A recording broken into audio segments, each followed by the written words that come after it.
Yo, yo, yo, yo, yo. Mm-hmm.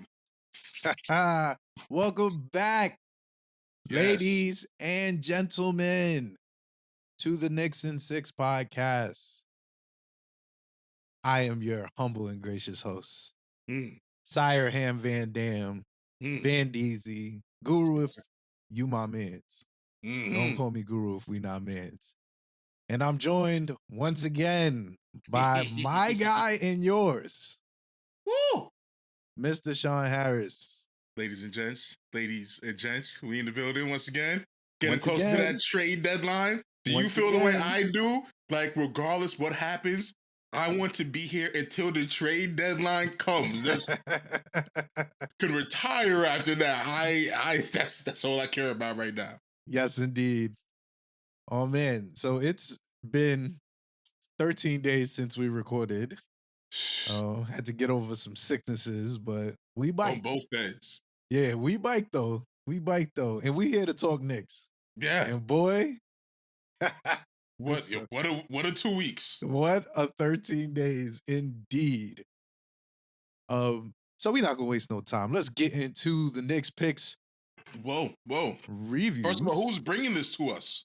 Oh, look at me, right? This is the first time I've ever Who's not done bringing this. this greatness to our earlobes? This greatness is brought to you by the Smooth Family Network. Cha cha cha. You can follow us everywhere at Smooth Family ENT. You can follow me everywhere at Frostman Guru. Right. And Sean will find you. Don't worry, soon come. I'll give y'all something soon enough. Soon come. It don't matter. You'll still find them though. I'm still out here. Ain't nothing changed. We here. Yes, all right, indeed. now we can jump to it because we got a lot to cover. All right. So let's get into the Knicks picks reviews, man. We got 6 games to cover. I'm not gonna lie. 4 in our picks. I'm not gonna lie. According to our picks, we was right there. I said 3-1. Bro, right there. I said 3-1. You nailed it. You nailed 3-1. You right went there with the 4-0 was so live though. I mean, it don't get closer than 1 point and 1 minute left for the Hey. Good Stop. games. Let's go. Good games. That's all I'm saying. It's tough. Good 3-1 call. You got that one though. We need to have a chart for how many times we nail these predictions, whatever, because you got that indeed. All right, let's start it off. All right, so this is the beginning of the Irrational Confidence Week. Mm-hmm. So we're on the same page. Yes, indeed. It was. Right, I was here. I got there after game 3. I got there after game 3, and honestly, I'm still kind of here. I walked in game 1. I was already. We in the building. We here. Yes. Changes will come regardless. We already. And game 1 solidified it. Yes, indeed. Unrightfully so.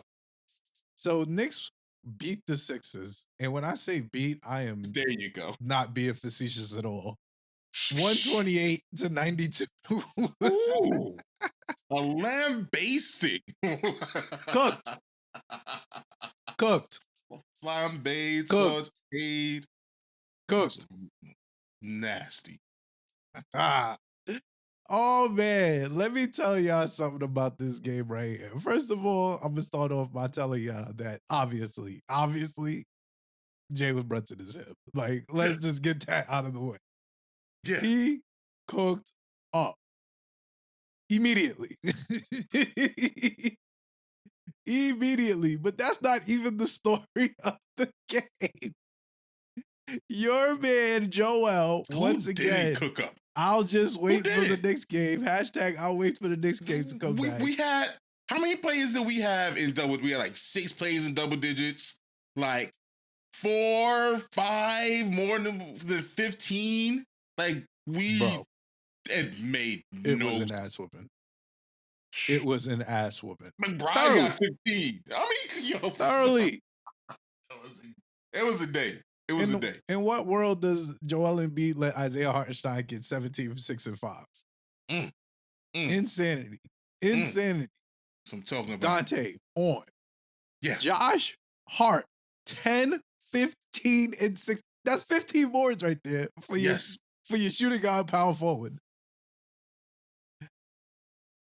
Oh, and last but not least, them 15 boards he getting is messing Tibbs' head up. But yeah. Yo, it is forcing Tibbs to absolutely be like, bro, you can play power forward. At this point, I think he's trying to talk him into it. Right. Because it's like, bro, I'm sorry, but you're boarding like 06 D-Wade. Like, what are you doing out here? The streets is talking right now like, what is Josh doing guarding twos anymore? Like, that is his natural position. They trying Don't to put get you it on twisted. Giannis. They've completely forgot that all of a sudden because he boarding out here. Now he's getting boards. 10, 15, and 6 is crazy. Quentin Grimes, 19 straight points in the fourth. It was a full Yes. What? He was smoking in the fourth quarter.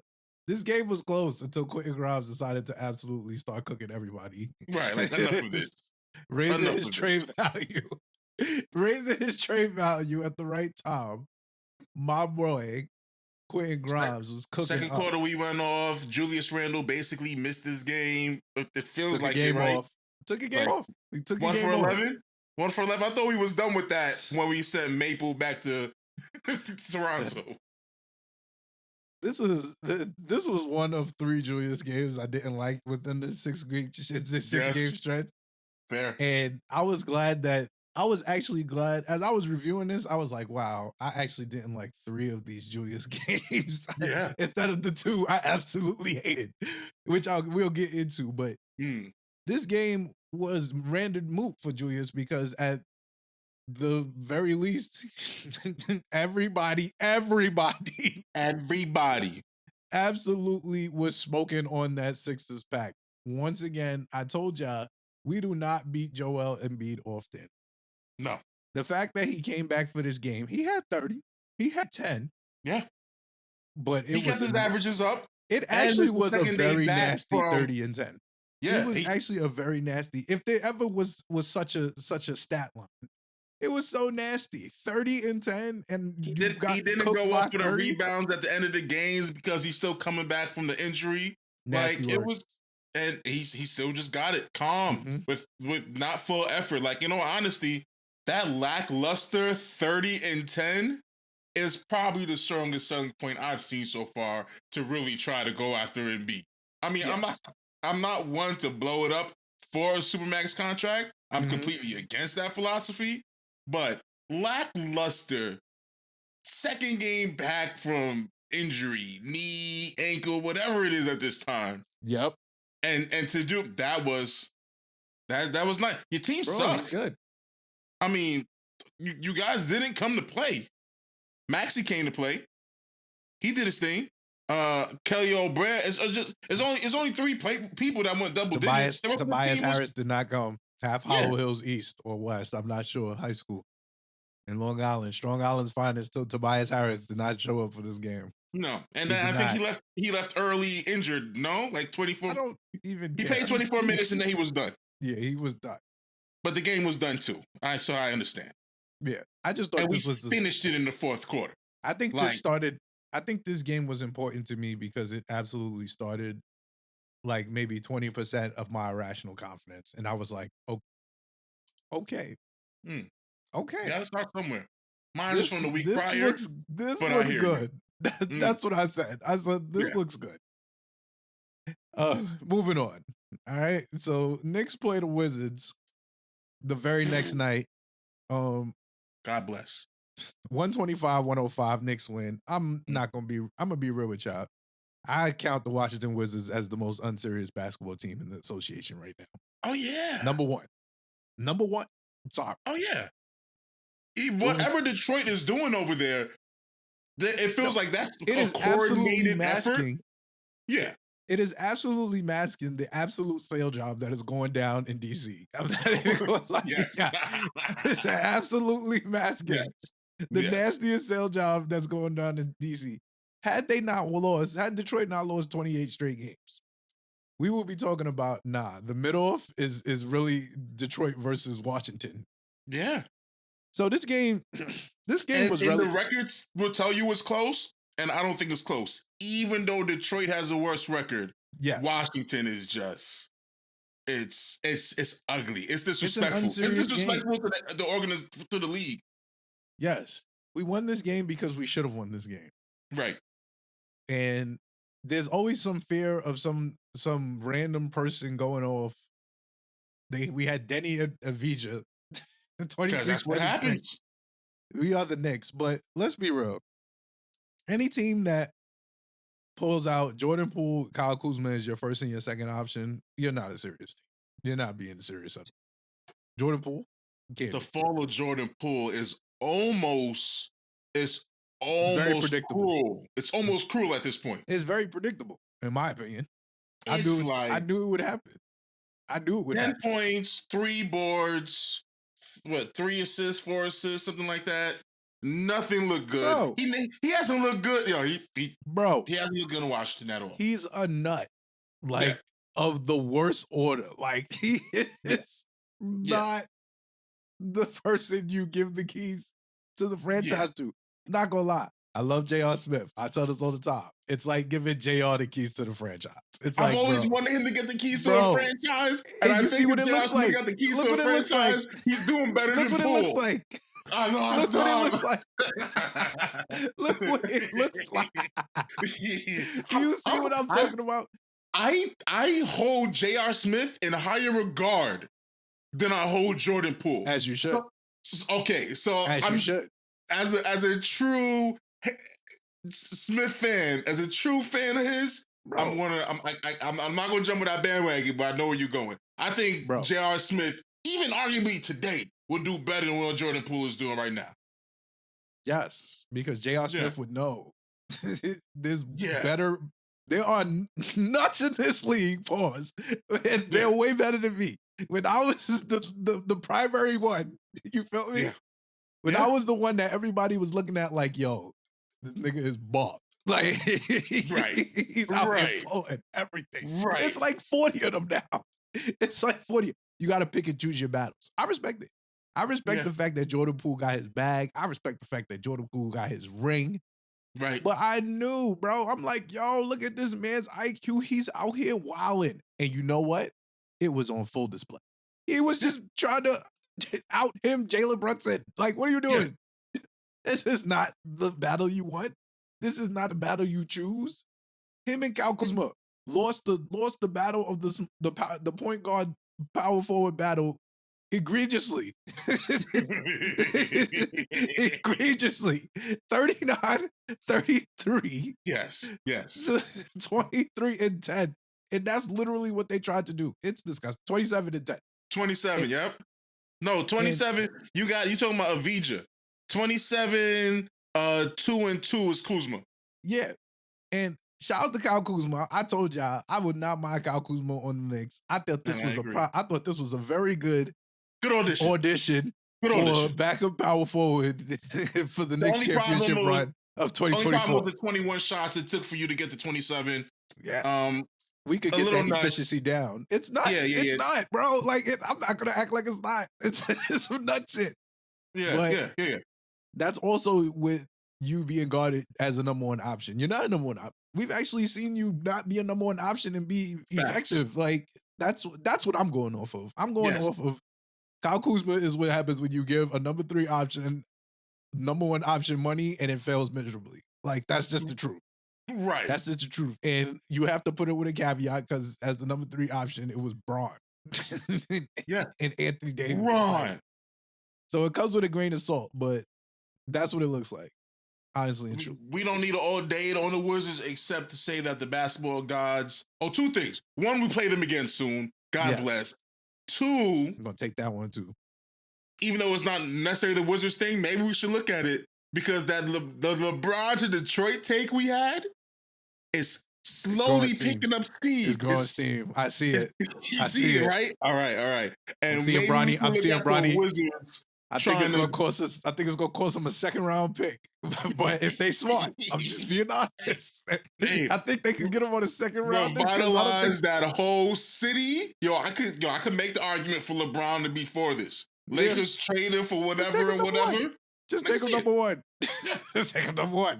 That's what I would do. I'm not gonna post I'll care about Detroit like I care insurance? about the Wizards now. Off the An off the interesting assurance that dumpster LeBron fire. James is coming back, coming with Bronny James. It's time. Whoever is number one pick, Bronny James, number one overall pick. Let's do it. That's so nasty. It would be nasty, but That's so nasty. If LeBron was the chip this year, okay, maybe. LeBron was the chip, maybe. All right, moving on. Another unserious team we played, the Portland Trail Blazers on Tuesday, January 9th. Knicks beat the Trailblazers 112-84. Beat the bricks. Straight bricks off them. This is when I knew that. This is when I saw the capability of the and this is and I'm here to state my case for the end of the all ISO offense. It's because it's not what I'm seeing. ISO? Oh my God. I'm seeing 39 from Julius. I'm seeing all this stuff when the ball is moving. As opposed to what I saw for the past 2 games. But yeah, we're gonna get into that. That's the point of the all ISO. We'll get into that. It's nasty work. We'll get into that. So we cooked the Trailblazers. It was hilarious for the simple fact that I felt like this was the OG Anunoby target practice game in which he decided to absolutely start cooking and showing offense. I loved it. Yeah. I love the fact that... not to love? He was locking everyone up. He had 23 points. It was highly efficient. He was cooking from 3 early. Yes. Like, he went in early in the game, first quarter. Like, it was beautiful. It was, he cooked up. And I feel like as a person who really loves defense, he's really been clamping up. Been clamping up. And like, he cares that you love it, and he wants to put on a show just for you. He's cooking up. I love it. Yeah. I absolutely love it. He cooked up 23 points. Julius 28 and 7. Another decent Julius game. This is the bad Jalen Brunson game. Oh my God, he couldn't hit anything. I remember this game. It was we've been having a lot of bad Brunson or Julius games. Yeah, we're not getting good. We get good Julius, good Jalen, like once a week. I need that to be more consistent. Right. We're trying to make it easy for you, so you both could cook. So come on now. This game is important, and I need to talk about this game because this is the first game of the Miles McBride, Deuce McBride. Absolute. Deuce minutes. He has been on it to him. My God, Deuce Hobb is here. We heard the slander. We heard the slander, and we offer a rebuttal. We heard the slander, and we offer a rebuttal. Deuce Hobb is here. That's all he's saying. Yes. He's cooked up. That brother is shooting his motherfucking brains out. Shout out to my guy, Big Deuce Hobbs, 16 points. This was the first of like 3 straight great Deuce games. And don't forget, he had 15 2 games prior. Yes. So, cook it up, bro. Absolutely cook it up. Yeah. We had a good Quentin Grimes game as well. My man had 17 and 4. The Deuce Quentin Grimes minutes are becoming very, very important for the defense. Chain. Especially have that defensive point guard and shooting guard pressure is just... They cooking up. The idea of having, when needed, Deuce, Grimes, and OG as this defensive lockdown. Let's daydream here. Say Mitch is here too healthy for it. I'm just saying, the absolute amount of defensive brick wall stoppage is that's crazy. It's beautiful. And they can score. Yeah. Almost all the guys have said. But us cooking the Trailblazers, other than that, is relatively... We can move on. We got Scoot Henderson. Scoot Henderson didn't do anything. Never. Anthony Simons got clamped up. Right. Jeremy Grant, Q's is finding. Shout out to my guy Jeremy Grant, but he's out here robbing the league every year, robbing the league, getting $30 million a year. Every year he got from Detroit twice. They gave it to him high quality role player right there, boy. He just the highest of quality at the right time. I'm not gonna lie. If they ain't get Jeremy Grant 5 years, 150, I'd be trying to get Jeremy over here. Why they gave him that? They said not supposed to do that. Why you gave him 5 years, 150? That's crazy. Don't give him that. That's how I feel about the Levine contract. But we're talking about. I'm absolutely into that. Like Zach LaVine, why you give him $215? That's crazy. What am I supposed to do with 215 of Zach LaVine? I can't build a contender with that, bro. That's nasty. I can't do nothing with that. I'm so curious to where he goes next. I'm still thinking he ends up in Miami, but we're not here to talk about Zach LaVine's future unless it's the Knicks. Moving on. Yeah. All right. So here we go. Here we go. This is what we've been waiting on. Knicks lose. All right. So y'all know I do not like Knicks South. Like Knicks South, as also known as the Dallas Mavericks, I'm not a fan of. Why do we call them Knicks South? We call them Knicks South because on more than one occasion, on more than 2 occasions, they have employed multiple former Knicks, multiple at the same time, like the same team, but just in Dallas. They are Knicks South. They are Knicks South. Knicks lose to Knicks South 128-124 without Luka Doncic, by the way. I was furious. Furious.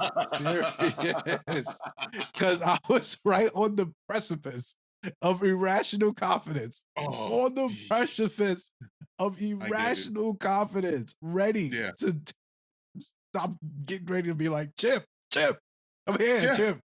It was right there, right? Like, I needed to beat this team. You're not wrong. I needed to beat this team, and we did it. Julius Randle, 32, 6 and 5. Good Julius game. Good Jalen Brunson game too, 38 and 2. Right? Oh man.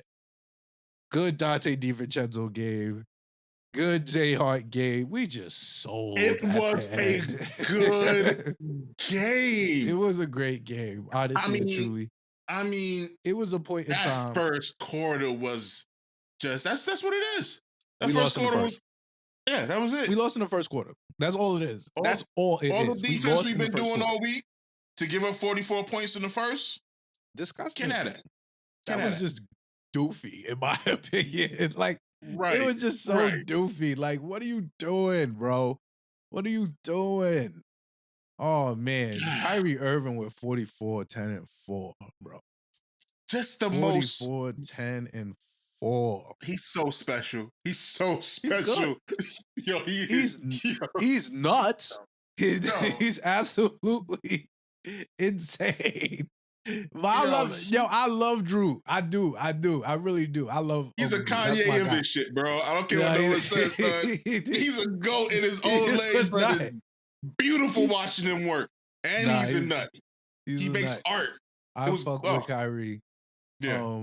But man, Kyrie, we don't beat Kyrie. He's another one of these Joel Embiid, Ben Simmons record players where we don't win often against. So when I play them, I'll be annoyed when we lose. So us losing to Kyrie, first of all, I'm gonna make this one clear. This is a Tibbs loss. It has Tibbs' name written all over it. I'm sorry. Bro, let's be real here, right? What did we watch in that whole second half? Yo, OG is guarding him, and they keep switching him off. OG, stop switching. What are you switching for? Do you understand this is Kyrie Irving? And as soon as you realize Kyrie has like 8 points off this switch, bro, double him. When did it start working? Please tell me when it started working. Way too long as an option. Bro, we started doubling him, and then we started coming back. I was like, bro, what is crazy way? Yeah. Bro, what is going on? Let's be real here. We had no business being as close at the end as we did. And the only reason why we was close is because we literally decided, at the end of the day, like Tim Hardaway Jr., he had 32 points, but Tim Hardaway Jr. is going to have to beat us, not Kyrie. Kyrie had like 14 straight points by himself. I was like, bro, come on, son. Like, good offense beats good defense all the time. I don't care who you are. I love Tony Allen. Tony Allen couldn't stop Kobe all the time, bro. Like, what are you doing? I hear you. What are you doing? Play like we playing defense. All right, if he's just cooking, double him. Josh Green had to beat us. Yo, we lost because we couldn't get a fucking offensive rebound. 3 offensive rebounds at the end, and we couldn't get an offensive rebound. because we Defensive decided rebound. But yeah. a defensive Yeah. rebound. My fault. They got 3 offensive rebounds. I'm like, bro, Yeah. That was crazy. bro, this whole game plan was so goofy. Like it was crazy. It sucked that it came down to a rebound in that situation. The run was immaculate. The run was immaculate. Because the run was beautiful. The run was immaculate. That, and it's like the basketball gods was like, we getting this one. We getting this it's one. like we were defying the gods, and the gods was like, no, stop it. And they interjected because the way the ball bounced in there was crazy. And not to say the refs were terrible this game. Like terrible. Who is she? Yo, terrible. She was bugging, bro. Who I was like, she? come on, man. Like, what are you calling? She was calling some bull. Like, I'm not even going to gas you. She was calling some bullshit. Like, I was like, and we were overcoming the bad reffing. The fact that Tibbs just wanted to play Kyrie Irving. Overcoming straight up the nasty first quarter, disgusting. The bad reffing, the artist at work. Yes. I mean, a maestro performance. We could have broken Knicks South. We could have broken Knicks South with this loss. I'm telling you, Sans Luka still. We could have broke the East. They were selling the lead East with that game. I'm telling you, they were selling that game crazy. 1 point loss. Yeah, crazy. They were selling that game at the end. It was nasty. We sold the rebound, but I wasn't too mad about it because I was like, bro, it takes a lot of energy to get a comeback like that. Eventually, like the odds are gonna play out, and if they continue to play out in our favor, I was cool with it. But it felt like it was time, so I was like, whatever. All right, first loss to the OG. First loss to the OG era. Yeah, first loss to the OG era. Multiple reasons why. It happens. He lost a good game. It was a good game, and we're going to remember that one. But I mean, it sucks that in these games, like first of all, we haven't been. We're 9-1 against Kyrie in the last 10 games. Last time we beat him, he was a Celtic. So that's an issue. That's number. Do you feel me? That's crazy to me. All right. That is crazy. Never mind. Let's just move on. That's enough. Yes, indeed. All right. So here we go. Moving on to the Grizzlies. All right. So I knew this game was a must win off the simple fact that they had the entire G League team out there. But we found out Jalen Brunson was out with a calf injury, like maybe 3 or 4 hours before the game time. And I was like, okay, you can rest. I was cool with it. I was like, these are not the games. You've proven enough to me to be like, all right, if you need 2 games, you're good. I thought this was the game for that. I didn't think he was really injured. I thought he was just taking a day off. I thought they gave him 2 games off. I'm not even gonna bullshit you. Yeah. I thought they gave him 2 games off. They was like, my brother in Christ, go and rest up. We got a couple games coming back home. We're gonna be all right. You're gonna be good. So we beat the Grizzlies, obviously. They played us well. I'm not all the way through, actually. All the way through. Well. If anything, I didn't like that. It was too close of a game until the second half. Like first quarter, 25-27, second quarter, 28-30. They're in it all the way through. So there's a lot of stories of this game. Obviously, Isaiah Hartenstein with 12 and 20, another 20 rebound game from the Big Zay. Good shit, my guy. Big Deuce, Big Broad, 19, 6 and 5. That brother was ootin'. It was crazy. OG with another 18, 5 and 2. And Julius, obviously, with 24, 11 and 5. I'm going to preface this by saying this was the second Julius game I did not like. At all. It was insane. The brother was just making bad choices. The game was close because the ball, he had like 8 turnovers. I was like, bro, stop turning the ball over. Stop. He had 6. It was up there. It was crazy. It was crazy. And it gave me shades of 2020 Julius. I was like, bro, you got to chill. You got to chill with this holding the ball shit. Like, we have already shown that, listen, we do the all ISO offense. It's our offense. I've reserved to that. But when the ball moves, it's a beautiful thing. Yes. Everybody gets 15. It looks great. It looks splendid to me. Right. And I'm not even trying to take away the all ISO offers from you because I understand that's what makes you you. What I am trying to tell you is that if 3 shots don't go in, pass the fucking ball. Just 3. You don't gotta go for number 4. You could go, every 3 shots, I'm pulling. I don't care what nobody says. Every 3 shots I miss, I'm gonna pass. But on the 4th, 5th, and 6th shot, I'm pulling again. All right, cool. You gotta move the rock. You walking into double teams, it's crazy. It's like, bro, move the ball. Please. And this game specifically did not reflect how bad you played because of the stats, but trust and believe. Right. The very next one was insane. Thank you. Because I don't really want to talk much about this game, because if we're going to talk about Julius, transitioning into Knicks versus Magic, which was Monday.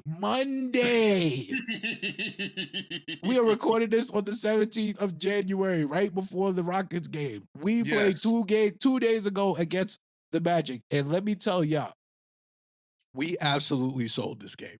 This was a sale job. That was a rough one to watch. It was tough to be there for this. Yeah. So let's be clear. This one was... Let's be clear. We were previously undefeated when leading at the end of 3. That 4th quarter sale job was absolutely disgusting. Yeah. Absolutely disgusting. Yeah. It was like, it made all of, okay. We're gonna go ham on Randle. I get that. Before I get to Randle, it gave people the fuel to talk about Deuce, because Deuce was looking really good the whole week, if you ask me. Yes. But in that 4th quarter, he looked stagnant and lost, like he couldn't run the offense to do any playmaking. At all. And I am Deuce Hive. I'm Deuce Hive to my core. I'm here to tell y'all the past, sans that 4th quarter, the past maybe 12 to 16 Deuce McBride quarters were magnificent. Magnificent. That 4th quarter, I was like, oh God, we gotta get on point guard. We had the lead. Yo, he looked crazy. He looked insane.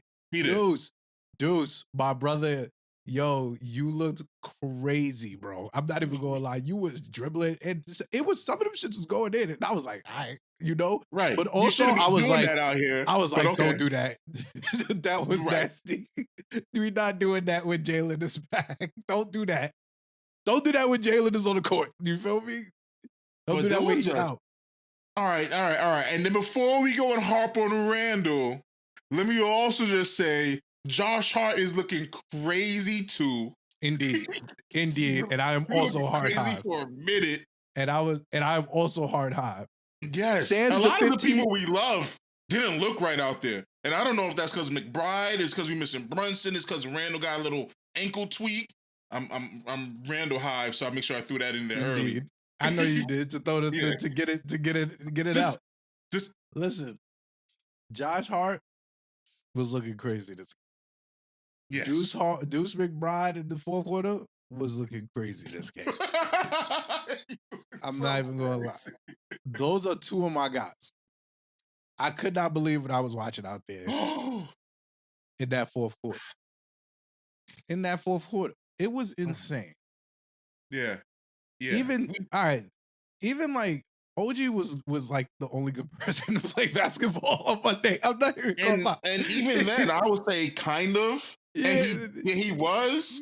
But even then, he looked hesitant the way Josh Hart looked hesitant offensively. And that shit gotta die. They gotta cut that out. But this is what I'm saying. This is why the all ISO ball movement offense is the offense. It's not the all ISO offense. I won't even give y'all a super ball movement. We have too many good ISO players for that. We need the all ISO ball movement offense to complement everybody. Yes. I am of the belief. I read an article where OG told Jalen Brunson when he got here, he said, bro, I have no clue what I'm doing out here, so I'm just gonna cut. And he scored like 17 points. Cutting off the rim, because you know why? He's always going to be open because he's always moving. Move. I want Jalen Brunson and Julius Randle initiating the offense and everybody else moving. Everybody else not moving is bad vibes. It's bad vibes. Right. I'm sorry. So that also means that Jalen Brunson and Julius Randle also have to be moving. They can't just be stagnant because the offense stays too stagnant. But I'm going to get into that later. This game blew minds because we are now 0-2 against Paolo Banchero, and I got to hear from niggas trolling me about Kenny the Jets, man. That's the thing. Oh, man. And I told y'all, I like Paolo. That's my guy. I think he's good. He reminds me of a young Melo. And Melo is my guy. But he only scored 20 points. He did not have Franz Wagner. He was not out here absolutely cooking until the fourth quarter. Right. What is going on? Right. Another loss that while I put on Julius Randle, I also absolutely put on Tibbs. It was just nasty. What were we doing? What were we doing out there? Why is Deuce McBride initiating the offense? Explain that to me. All right. Boom. Because we go Brunson runs the offense and Randle runs the offense. That's it. And Brunson gone and Randle mentally tapped out, or he dragged himself along because he was trash in the first quarter. He was so bad. He was like 1 for 7, 1 for 8, 1 for 9, something crazy in the first quarter. So bad. And then he tweaked his ankle in the second quarter, and then he gets like 10 points in the third quarter. See, it's that he's been having good third quarters over like the last week or so. That's so real. Listen, because real Knicks fans know we go into the locker room at halftime, come back, and we sell the third quarter. I don't know what it is about the third quarter historically. That is exactly what we do. But we sell the third quarter traditionally. The third quarter is to weather the storm. I just need us to maintain a certain level of consistency so that we don't absolutely get smoked, so that we're not down 10. You feel me? And we can get it to a point where we like down 5, like down 3. I'm good with the third quarter. But yeah, so we are historically salesmen in the third quarter. Randle, he battled in the third quarter. We win the third quarter. We win the second quarter. We get, I don't know what happened when he got back on the court. All I know is I'm looking at my FanDuel ticket. And I'm like, I need Randle to do this. Yes. And I need Banchero to do this. Banchero did it. And Randle, he started running back up the court. I mean, everybody, the trade Randle hive always points out to his lackluster moments, and I get that. And some are more egregious than others.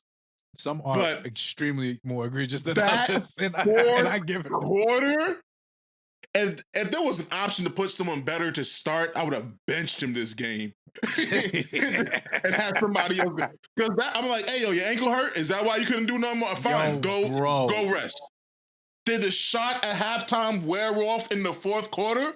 Is that what happened? Is that why you had some juice in the third and you had nothing in the fourth? I can't explain it. I would like to know what it was, but he was bad.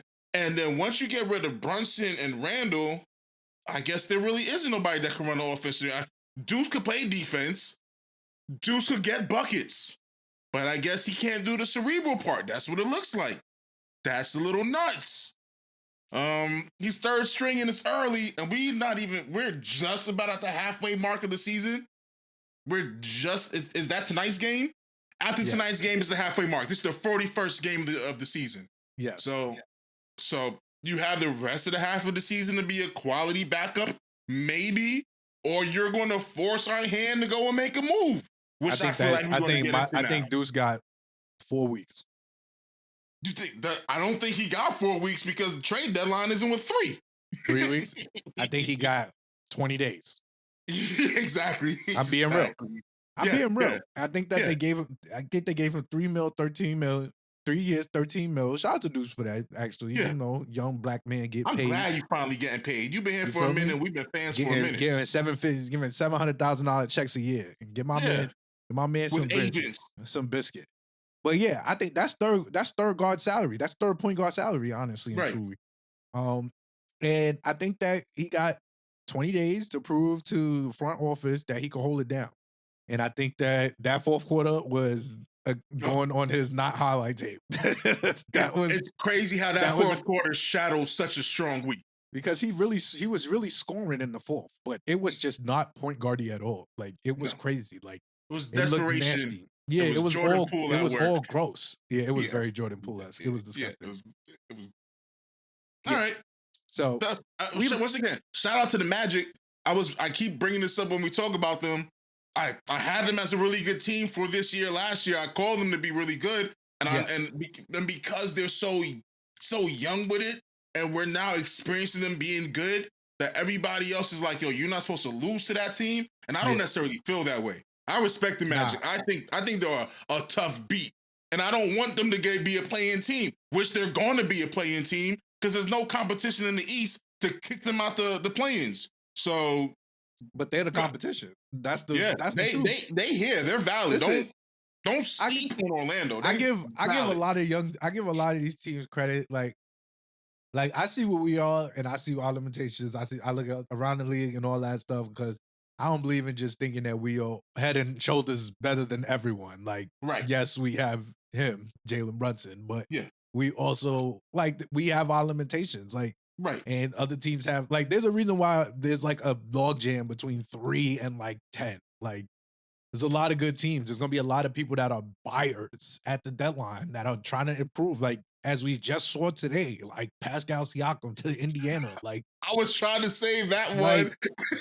But that's real. I'm transitioning us into trade season. Let's go. I try to change it, but I'm saying we gotta look at the so y'all know Knicks Twitter is not a real place, right? So it's just crazy to nightmares and bad experiences. Yes, indeed. It's just crazy to see that you see there's fans out here that are like, yeah, we the third best team in the East. We the third best team in the East. And I'm like, hopefully, that's the goal. You feel me? Yeah. But to just think that we are we're the Knicks, bro. We can beat anybody. And we can definitely lose to anybody. Have y'all forgotten? We are salesmen of the highest order. I was just sitting here thinking that. I was like, bro, we sell. We sell too. All the time. All the time. It's been less than most playoffs. Years. We sold that to Miami. Yes. We were a better team. Look at that roster again, and look who's even still there and be like, yo, we really lost to what they had, man? Yes, absolutely. Wow. So to think that this the NBA, you can lose to anybody at any time, at any night, honestly and truly. That Grizzlies game is a perfect example. They was with us till the end. And they had their G League team out there. So I don't really as we transition into trade season, it's about to get time. I think that I am super for a trade. I've been saying 2 years, Knicks need a star. We have a star, obviously, in Jalen Brunson, but we absolutely need to get some more help in a way to because Milwaukee and Boston are not unbeatable. They're not a juggernaut. They're not the Warriors of 2018. They're not unbeatable. No, they're not. Neither of them feel unbeatable at this time. I'm pretty sure Indiana don't feel like Milwaukee's unbeatable. They beat them 4 times before Pascal Siakam became their starting power forward. So, and I think one time they beat them without Halliburton. So, what the hell do they feel they need to fear? We should feel the same way, obviously. Everybody's up for the taking. So I think that as we transition into trade season and we start talking about what's going on out there, what is the streets talking about? What's the packages going? Because right now, I see our prime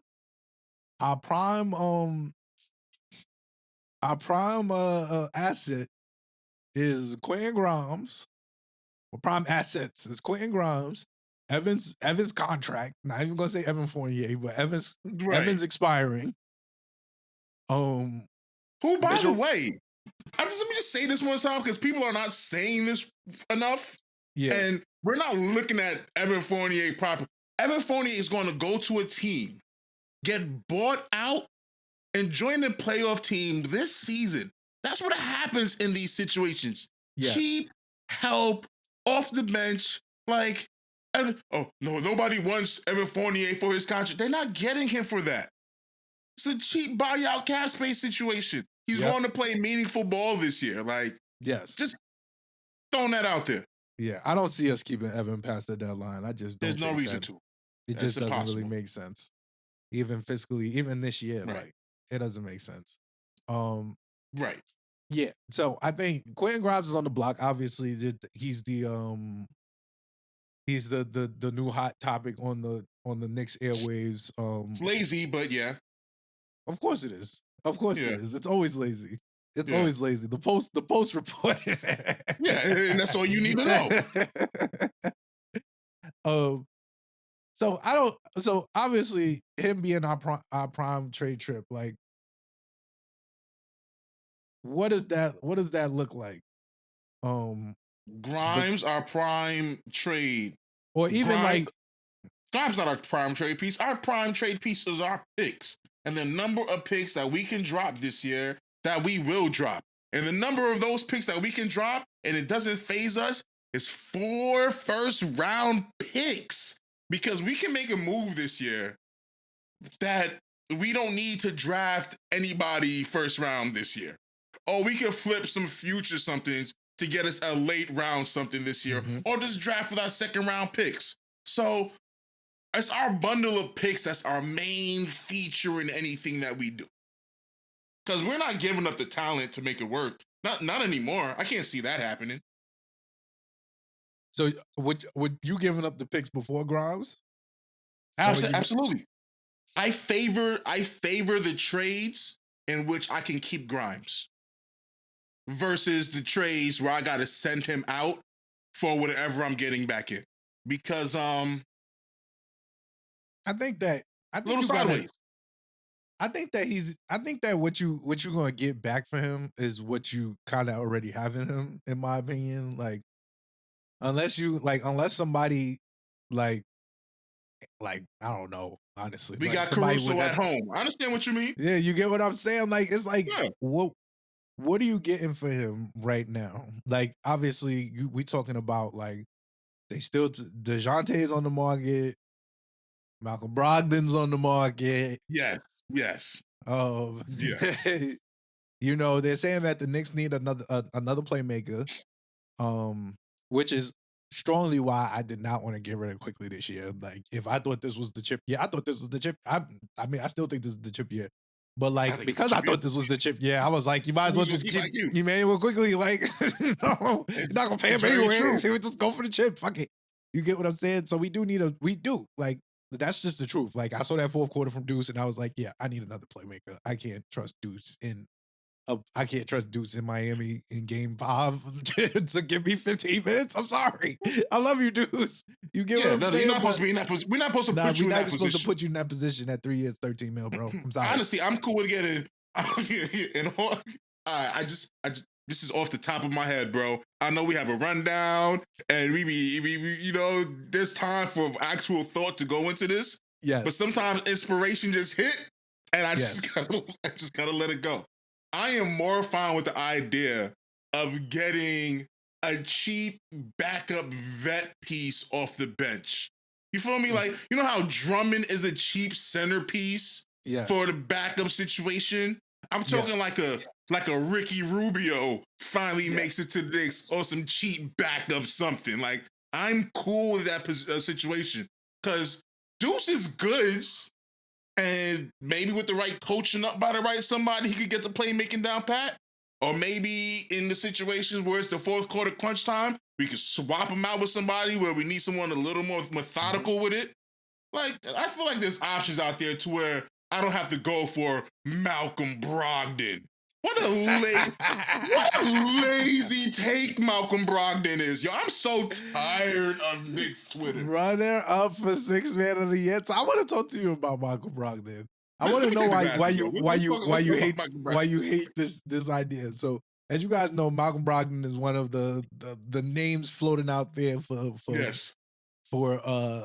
bench help for the Knicks. Yes. I don't hate it. I don't hate it at all. I want to know why you hate it. Why you hate it? Talk to me.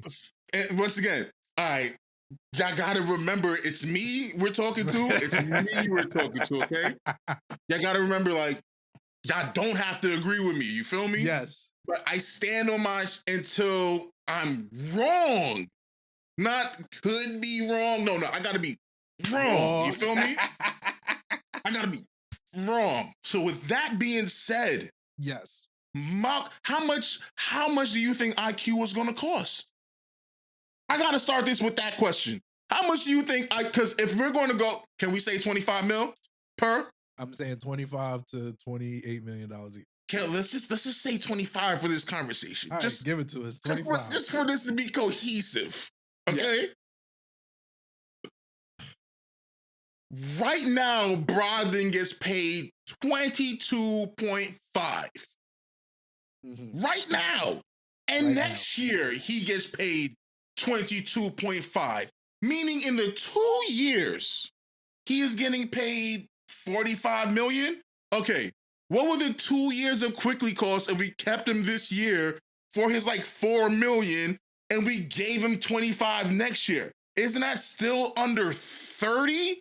So my point is, math-wise, cap-wise, I don't think we trade away a $4 million IQ to go and get a $23 million Brogdon just because they were both in position to win 6 Man of the Year last year. I understand, we lost our 6-man guy. Let's go get the other 6-man guy. I get that. It's lazy. It's lazy. But I get it. You get it. But it gotta be more to it than that, bro, because we could have just kept IQ. We could have just kept IQ for all that. We could have just kept IQ. That's my argument with the Brogdon. Why Brogdon if we could have just kept IQ? It would have been cheaper. I mean, I'm not here to argue against that take. I will make the case that yes, like obviously, like replacing the 6th Man of the Year runner-up with the 6th Man of the Year makes sense on paper in a way. I would say that Malcolm is Emmanuel Quickly without the youthful exuberance that entails him to sometimes turn into a low efficiency, high volume scorer. Dog. So in a way, what are you talking about? I'm being real with you. I'm just being real with you. I'm talking to you, Twitter. What are we talking about? I see where you could make the case. Like I could make the case. Like yes, he would come in. He would not take shots away from the new and improved Jalen Brunson and Julius Randle first and second pecking order. Like he would literally know that he's there to like get everybody else involved. He would be obviously an older presence. So like it may help the locker room leadership and shit like that. Like especially with the young guards. Like I could make the case. In a way, like I do just think that keeping Emmanuel Quickly would have probably just been like I think that Malcolm Brogdon doesn't work for the simple fact that you probably could have just developed Emmanuel Quickly into a better version of Brogdon, in my opinion. That's my opinion. Yo, you feel me? In my opinion. It's hard to skip over that point that we have Malcolm Brogdon at home. We had. So we had him at home. So and I would say that more reasonable for our cap situation to keep the Malcolm Brogdon at home that we had. Like it just makes no actual sense in like a. But I've been wrong. I mean, I'm Yeah, not I'm wrong saying all the I can see time, but how we it do could. have clips of it. I can see But it. I can see it being a fit because I can see that obviously Deuce would have played minutes, but it would probably you could probably spell Jalen longer can you because Malcolm. imagine? Seriously though, think about this. Think about this though. Seriously though, can you imagine we trade away IQ and then we use the last of our assets to make a move to get IQ not at home?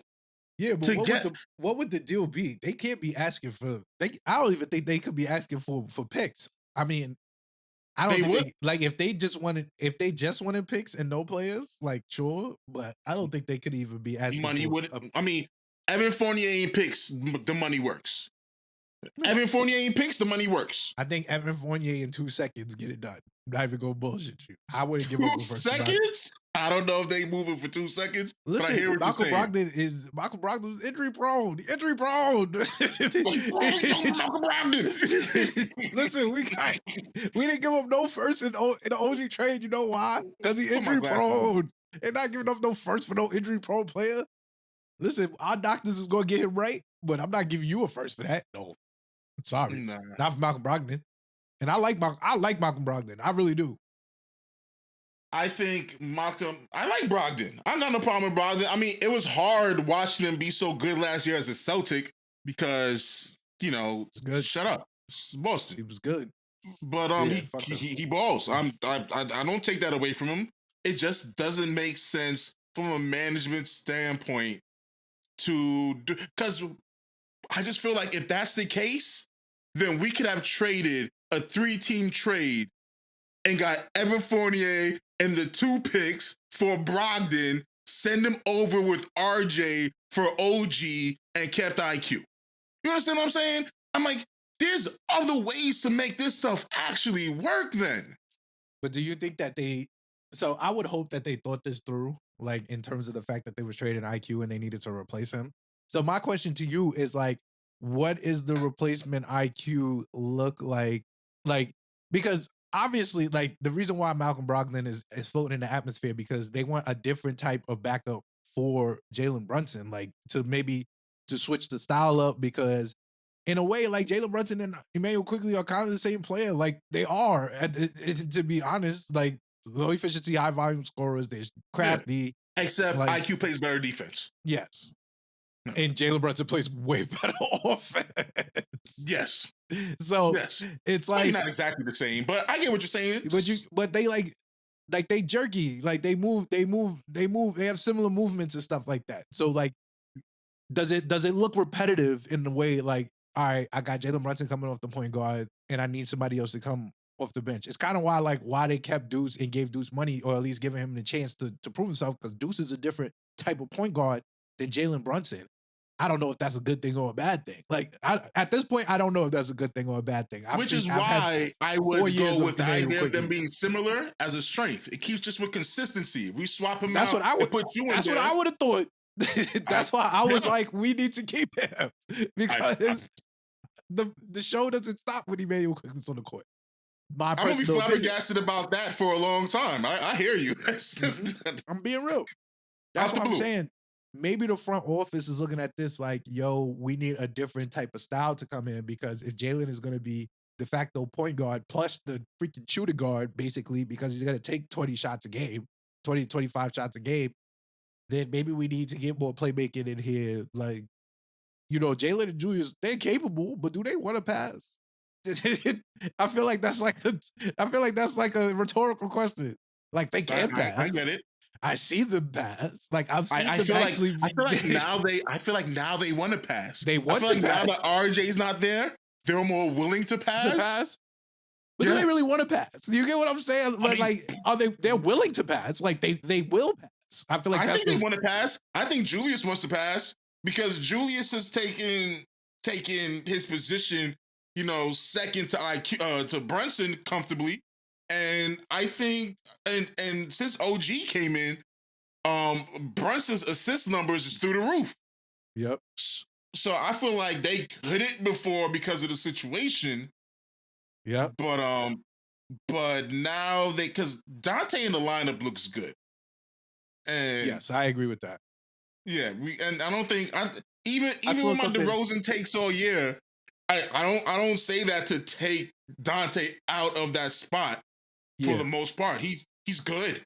He's good. Nah, I'm you know what? I think I'm gonna stick with my vet bargain point guard pickup. Not necessarily Ricky Rubio, who's been rumored to be a Knick since, forever. But Yes. I think I'm gonna stick with the idea of getting a cheap vet backup to be a over cheap Malcolm vet backup over a Yeah. Malcolm Brogdon.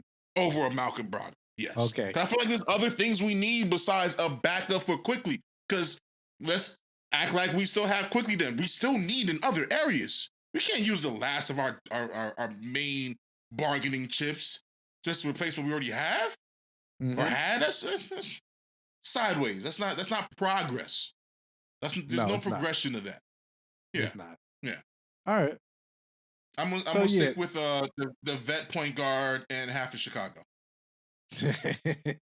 All right, so I gotta. So, do you have any like sleeper trade targets, like people who you think who people are like not really talking about, who might be feel on the like- block, who might not be on the block?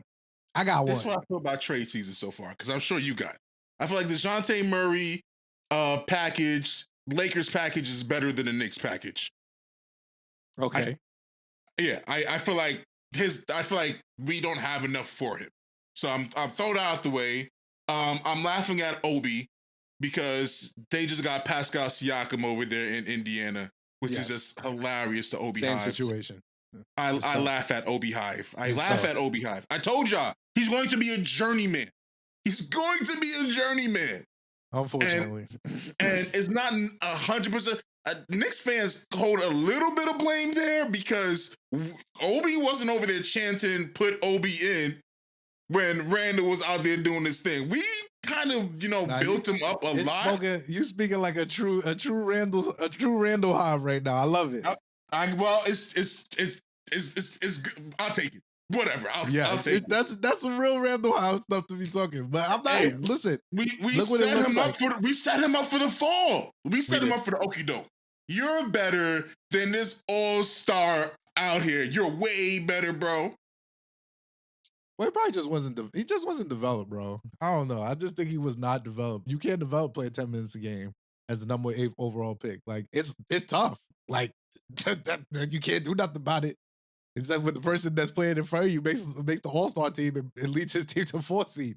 You can't do nothing about that. That's tough. Hey, they sent you somewhere else. They got a good look at you, and they was like, "Yeah, this is not going to be it tomorrow." I don't even think it's that. I think Tyrese Halliburton is just too good. Like he needs a better power forward. Like he can't do. Like if Tyrese Halliburton was not that good, they'd be more willing to develop. But him being as good as he is has up the ante for them. They're more all in. Yeah, they're more. Well, you can be if your point guard is basically about to be either the 3rd team or all NBA or at least all-star. Like you gotta up the ante at that point, and he's good. Like, fuck the Pacers, but I like that Tyrese Halliburton is good at the sport. Yeah. So my sleeper trade target, and I'm telling you, this is coming out of nowhere. I'm telling you. So down in Tennessee, man, John Morant is out for the season. Desmond Bane is out for 6 weeks, man. I thought about this for a minute, right? I was like, yo, we just had a kerfuffle last week about my guy Mitchell Robinson, and I was like, if we're gonna trade Mitchell Robinson, which is heating up, by the way, woo is hot on that topic. If we're gonna trade Mitchell Robinson, I feel like there will be a strong opportunity to strike while the iron is hot and go get that young man, Jaren Jackson, down there in Memphis. That'd be fire. Come play the big man position. That brother would could be score fire. 20 points. Your brother could score 20, he get 20 and 6, man. He block shots.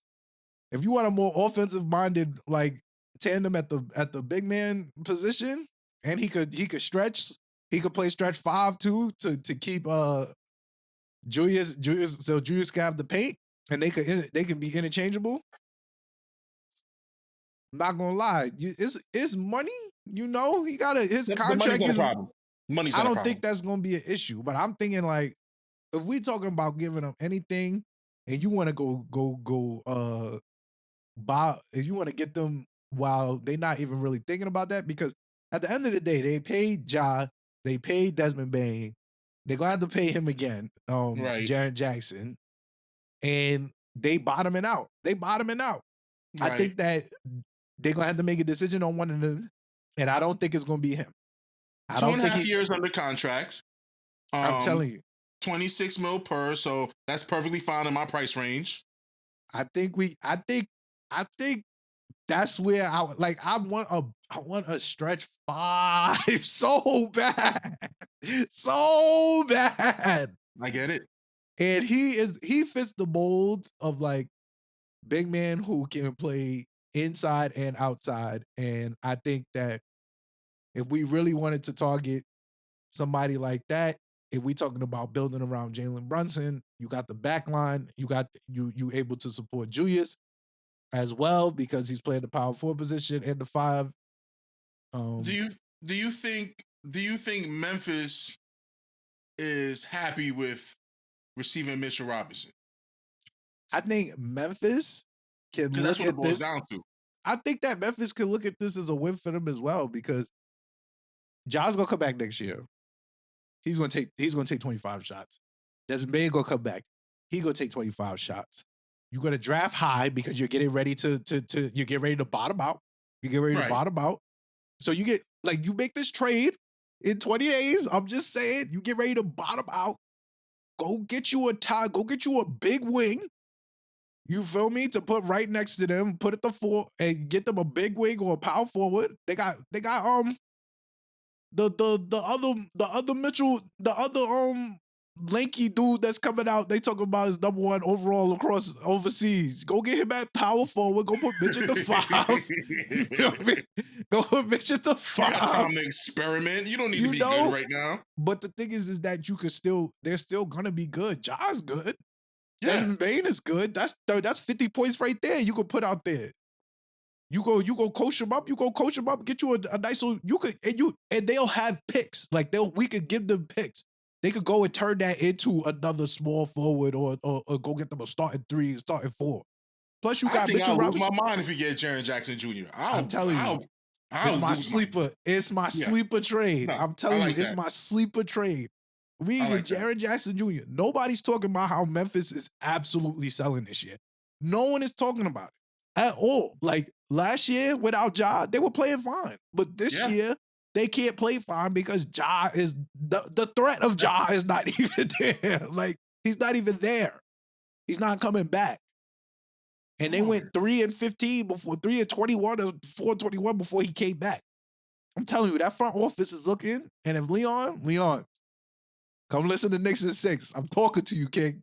Go get Jaren Jackson Jr. I'm telling you, sneaky elite move. Sneaky elite. I don't think he's going to cost more than 3 firsts. I'm dead ass. Like, I don't think he's going to cost more than 3 firsts. And I think if you throw in, and you could throw in some seconds in there. Hey man, you got me cooking up some stuff right now. Let me see. I'm telling you, on the trade machine. Yo, you already know, bro. Like, I'm already on it. Like, let me see how we make this work. I'm telling you, because I'm telling you, it's mad doable. Wait, all right. So check it. The Knicks have 2 trade exemptions, right? From the Obi trade and the RJ trade, right? Yes. Like 6 mil and 7 mil, something like that. So subtract that from it. He's now like a $20 million player. Yes. Mitch is 15.6. So now that's a $4 million difference. Yes. I'm trying to see how to. All right. But they would they have a need for a Grimes? I can't see that. You You know what? You know what I'm over here trying to do right now, right? I'm trying to What? build the world to where I can have DeRozan and Jackson at the same time. And I'm thinking that. and because they both get paid the same amount of money, and if they're two separate deals, you can't combine exceptions in the same trade. But Yeah. separate trades, you can use them each. So they're both 20 mil there. If you use Mitch there and then you use Evan there, Ryan, Sims, and maybe a Grimes is enough cap-wise to make it all work. You know, I like it. I like it. Listen, I don't get Drummond. That kind of sucks. I'd rather have three centers right now, but I like it. Listen, Jaren Jackson Jr. at the 5 and then Isaiah Hartenstein coming off the bench. You might could talk me into that, man. I'm not gonna lie. That's a 3 big man rotation right there, man. Wait, who's your third big here? Are we still counting Sims? Julius Randle. Oh, okay. I'm talking about for the playoffs. I'm talking about for the playoffs. Okay. I see you. Julius and Jaren at the 4 and 5 to start. Then Julius and Hartenstein. Then Jaren and Hartenstein. Bro, come on. I could talk y'all into this. I'm working right now. I'm trying to see where we can move Precious to. What we can get for Precious. You can move Precious alone. If you don't Precious get the could be in the Jaren Jackson deal. Go send us one of them power forwards y'all got. We can. Wherever he goes, he has to go by himself with no other players. It's the only way he can be traded again. Trust me, I am working the rule book right here. All right, we'll come back with that. I like that. Yes. I like when y'all see that was with thought. That wasn't a Michael Brogdon pick. Nah. That was based on the situation of the team. That wasn't lazy. Listen, that wasn't lazy. That wasn't a lazy take. Listen, that was a good Tom take. Thibodeau is a maniac, but I understand we built it around him. So I got to think of players that will work with him. Yeah, no, I like that. Because you can't fire a coach that one coach of the year. They went to the second round of the playoffs. My random list stays the random list, and I just added Ricky Rubio to it. So I think y'all already know my people, so we can move on. Indeed. All right. Cool. All right, moving on. We here to talk about, once again, your guy, Curious Case of Julius Randle, man. Oh, man. So I want to talk about this because we got like 3 really good Julius games throughout this 6-game stretch and 3 really Julius games. Yeah. And I thought it was telling. Mainly because my initial reaction to like Jalen Brunson being out for those 2 games was like, okay, let's see if we can keep the good vibes rolling with, Julius understanding like, bro, like we need you to be like, it's not even just you being a nut. Like we know that. I've said that multiple times. Like it's you just making the right decisions and not thinking. So like I saw 3 good games of good IQ Julius, and then I saw 3 good games of bad IQ Julius. So I've come to like I'm numb to it at this point. Like I think I'm numb to it. Oh God. Like I'm numb to it. I think the only next time I will really get really mad at Julius is if he absolutely sells me in the playoffs again. Because I just think that me personally, like y'all know I can't deal with Julius Randle on multiple occasions. He just be blowing minds when he's not giving effort. Like that's always gonna be my argument against the Julius Hive and the Julius people that say I'm Julius #1 hater. I just hate his effort. Like I'm his effort's #1 hater for sure. Like 1,000,000%. I will claim it. And seeing like old Julius effort ways creep up into these past like 2 games, it's like, all right, gang.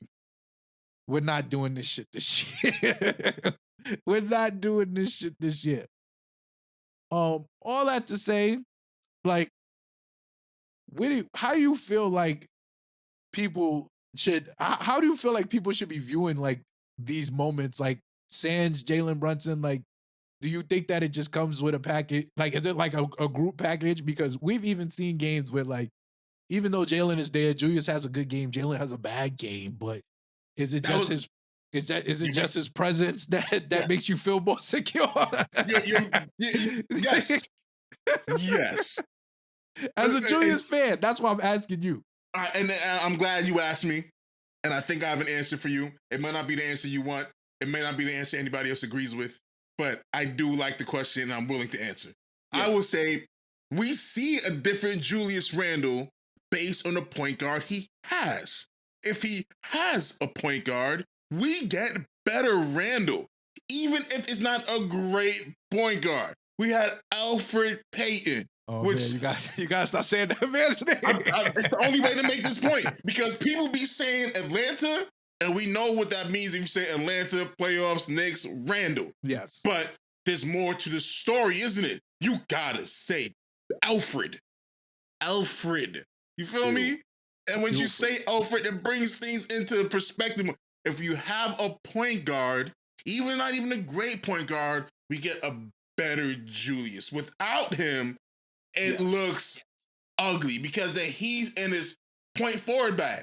And something I'm going to throw out there also, which is very funny to me to watch with a Julius Randle play, it's like he wants to be a baby Bron. Like he studies this, but he's like, it's weird to see because there's something about LeBron that is God-given. And to watch you try to train up and play like a Bron is crazy because LeBron could play 5 positions. And Julius needs to stay right there as your scoring big man, and that's it. Yes. So we're getting the most out of him, which is what I want from a player. And he's doing what he can, but he can't do it all. And like J.R. Smith, you can't teach him to do anything but what he's going to do. I agree with that wholeheartedly. So that's why he needs a point guard. I put a lot of it on that because the worst Julius Randle we saw was in the fourth quarter, and that was with the worst McBride we've ever seen. It was like one in the it was like, yo, bro, you look insane, but that's what I sat down and thought about. I was like, okay, I have to be numb to it because at some point in time, I have to recognize that, like, if Jalen Brunson has a bad game, there's a possibility that Julius might be some fucking mid this game. But it's a strong possibility it might not be just because he's there. But if he's not there, like, just chalk it up to the gods. I'm not even gonna lie. Just chalk it up to the gods. You have no clue what you're getting tonight. And I think that uncertainty versus the certainty that we've been having is like, okay. Because I was mad that we lost the Orlando game, but I was like, Jalen Brunson wasn't there, so does it really count? Like, as long as at this point, like, I've seen Jalen Brunson in the playoffs, I'm like, just get me there. If you get me there, I'm pretty good with where we are as long as you get me there. Right. Like, obviously, I want to be at greatest, like, a 3 seed. You feel me? Like, I feel like of course, the first 2 games, but I feel comfortable with us on the road as well. But yeah, Julius, like, those last 2 games was blowing minds, but honestly, I was like, I'm not getting mad at you until the playoffs. I'm just like, I'm really not getting. I'm really not going to get mad at you. I'm losing my mind today over any regular season Julius stuff before the halfway mark in Orlando because of Orlando. I'm not letting that happen to me. I'm not going to. I got to be better than that because I just slapped the Sixers. Yes. I beat the Suns. I beat the Bucks. I've gotten some good wins recently. I will say that. I will say that even earlier on this pod, like, we were complaining that the Knicks had no quality wins. Like, we had absolutely put by the Bucks and the Celtics. Like, and like, we got a lot of quality wins now, like wins that I feel proud of. You feel me? Not Bucks, Wolves. There you go. Like the Wolves. We got some good wins. Like, we got a win over the Bucks too. We cooked them. We did. Second class RJ game. Cooked them. That's right. Christmas Day.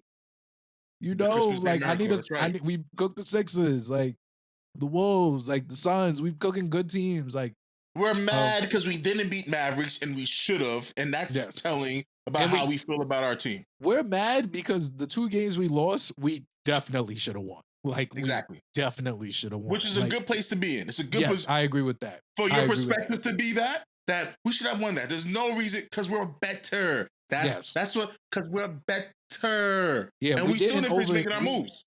No, it just and that's the truth. Like I feel like at the first time, like when we lose, it truly felt like we underachieved. Like, bro, we're way better than this team. Yeah. Like, and that's where I feel for Knicks Twitter. I feel for Knicks Twitter, like when they be like, yo, third. Like, I'd be like, yes, I know that you feel that way, but they have to like show us, like on the court, consistently in the playoffs that they are the third best team in the Eastern Conference. Like, that's just not gonna be gifted to you because you won 5 to 6 straight games in fucking December. Like, that's just not how it works. And that's fair. You can't be afraid to compete. And a lot of y'all out there sound shook. And I got a big problem with a lot of y'all trade. I should save this for Knicks for Clicks. But y'all, never mind. I'll save it for Knicks for Clicks. Go ahead. That's my Knicks for Clicks. Moving on. We're going to try a new segment out, man. RP to the Road Report. You already know. We call it, you know, I guess we could gift that to a Toronto Raptors content creator. We're going to check in on Toronto from time to time. Yes, they had 4 points the other day. They're 2-6. They're not fooling me. They're not. This is not going. They won 3 games since the trade. We won 6, by the way. And they're on a 4-game losing streak. Yeah. Who's counting? Yes, we're gonna call this section Certified OG. Oh. Indeed. My guy, OG Anunoby, you are the hot topic of Knicksland. So we're going to dedicate this section to you. So I'm not OG Anunoby's #1 fan. I'm not either, and I feel like this section is going to evolve once we make another trade anyway. But right now, OG, you are here, and we putting you here in the A block of the Knicks In podcast. Where only true loved ones used to Welcome to New York, OG. This is what you get. Indeed. You're in the hot seat. So shout out to Certified OG Anunoby. My guy. Knicks is 6-2 since the OG Anunoby trade. Matters. I feel like we just said that the Raptors are 3-5. So is this a win-win? I want to talk about it. Is this a win-win trade? No. It don't feel like it, do it? No. Does it feel like we fleeced them? Does it feel like we fleeced them? I ain't want to say it. Dog, a second round pick? It kind of feels like we fleeced them. That's just my personal opinion. I'm going to tell y'all why. I feel like this guy been better is if we traded him instead of the second round pick for the Detroit first round protected. Yes. If I was able to move that instead of the unprotected second, I would have rather that. But besides that. So I'm gonna put it as currently constructed because as we just said that they just traded Pascal Siakam. So I'm gonna put into the sample size of what I believe is 3-5, I'm sorry, since their trade on a 4-game losing streak. As of right now, it looks like we cooked them. I'm not even gonna bullshit you. It's not even close. As of right now, it looks like we cooked them. It looks like we gave the Toronto Raptors the right to first refusal of paying Emmanuel Quickly more than $30 million a year. I think they might do it. I'm not even gonna bullshit you, but I do know that if they don't do it, someone's gonna do it.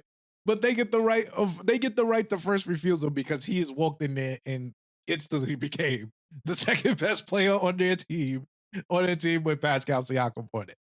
That looks nuts to me. We also gave them the right to deal with the inconsistency that is Mr. Roy Barrett Jr. I've seen great RJ games in Toronto Raptors. I've seen great RJ Toronto Raptors stat lines. I've seen terrible RJ Toronto Raptors stat line. And as the great Carmelo Anthony said last week, RJ is extremely stoic. You don't know if he got 4 or he got 26. And let me let y'all know that. Some people said that might have not been a diss. I'm here to tell y'all that sounds like a diss to me.